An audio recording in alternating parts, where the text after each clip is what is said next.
एक छोटा सा गांव था जहाँ पे ज़्यादा लोग नहीं रहते थे।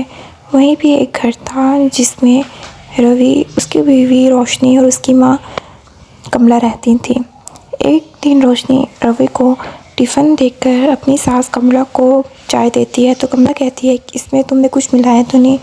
तो रोशनी कहती है माँ ये आप क्या कह रही हैं, मैं क्यों कुछ मिलाऊंगी। तो कमला कहती है क्योंकि तुम मुझे मारना चाहती, तुम मुझे पसंद नहीं करती। रोशनी कहती है ऐसी कोई बात नहीं है। कमला रोशनी को कुछ ज़्यादा पसंद नहीं करती थी।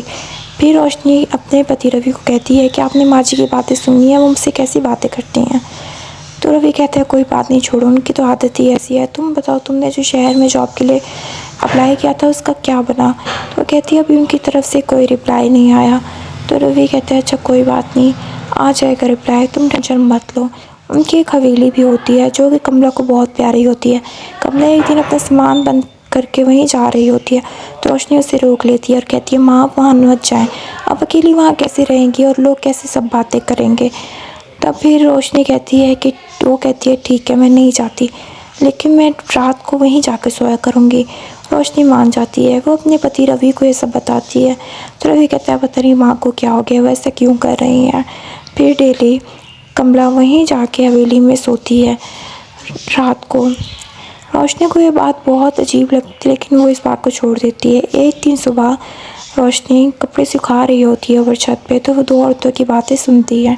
एक औरत कहती है कि रात को मैं पुरानी हवेली के साथ से गुजर रही थी तो वहाँ पे मैंने कुछ अजीबोगरीब आवाज़ें सुनी और उसके साथ साथ एक साया भी देखा, लगता है वहाँ भूत है।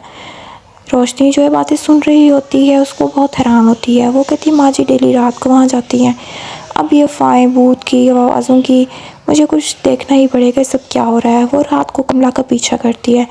जब कमला उस हवेली की तरफ जा रही होती है वहाँ जाकर रोशनी छुप कर देखती है कि कमला उस हवेली के अंदर चली जाती है और किसी पूजा पाठ में लग जाती है। रोशनी देख के बहुत हैरान होती है। उसी साइड पे एक साया भी नज़र आता है औरत का। वो देख के बहुत ज़्यादा डर जाती है और हिम्मत करके जब दोबारा वो देखती है तो वहाँ कुछ नहीं होता, बस कमला पूजा ही कर रही होती है। और फिर साइड पे उसको एक औरत दिखाई देती है जो कि भूत होती है। वो उसे देख के बहुत डर जाती है कि ये भूत ही है और वो अपने घर की तरफ जा रही होती है। उसका जिस्म डर से कांप रहा होता है। सुबह और अपने शौहर को सारी बातें रवि को बताती है लेकिन रवि उसकी बात पे यकीन नहीं करता। वो कहता है कि ये तुम्हारा वहम है। वो बाकी गांव वालों को भी बताती है लेकिन गांव वाले भी यकीन नहीं करते। कमला को बात तो जल जाती है और वो रोशनी में गुस्सा होती है। उससे कहती है कि तुम मेरे बारे में लोगों को भड़का रही हो, ये बंद कर दो। रोशनी इस बात पे चुप हो जाती है। रात को फिर कमला का पीछा करती है कि आज मैं सच्चाई जान के रहूँगी। तब कमला के साथ एक साधु भी होता है। वो साधु रोशनी को पता चल जाता है कि ढोंगी है। कमला उसे कहती है कि क्या भूत मेरी हवेली से चला जाएगा। साधु कहता है हाँ अब चला जाएगा, बस तुमने जो सामान कहा था वो ले आई हो। कमला उसे कुछ पूजा पाठ का सामान देती है और 50,000 देती है। तो साधु उसे देख के खुश हो जाता है। इससे पता चलता है कि वो एक नकली साधु है। नकली साधु उसी भूत को एक 50,000 देता है और कहता है चलो भागो यहाँ से वरना वो औरत आ जाएगी। फिर मैं भी भागता हूँ। तब रोशनी को पता चल जाता है और वो उसके पीछे जाती है। उसको पता चल जाता है ये सब इनका ढोंग है। वो भूत को बाजू से पकड़ लेती है और उसको वापस लेके आती है।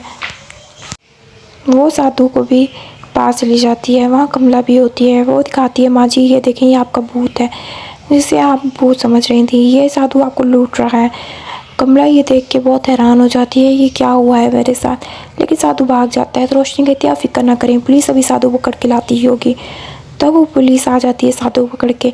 कमला देख के उसे बहुत खुश हो जाती है। वो साधु और भूत को पुलिस पकड़ के ले जाती है और साधु को जेल में डाल देती है। रोशनी घर जाके कमला से पूछती है कि आप इन चीज़ों में कैसे पड़ गई माँ। तो कमला कहती है कि मेरी हवेली का बंटवारा नहीं हो रहा था, इसके हल के लिए मैं एक साधु के पास गई। तो साधु ने कहा तुम्हारी हवेली में भूत है, जब तक वो नहीं जाएगा तब तक वो बंटवारा नहीं होगा और वो तुम्हारे किसी इंसान को मार डालेगा। इसी डर से मैं तुम लोग को खोना नहीं चाहती थी और मैंने ये सब किया। तो रोशनी कहती है कोई बात नहीं माँ, मैं आपके साथ हूँ, कोई ऐसी बात हो करे आप मुझे बताया करें। कमला ये सुनकर बहुत ज़्यादा खुश होती है और वो रोशनी को गले से लगा लेती है।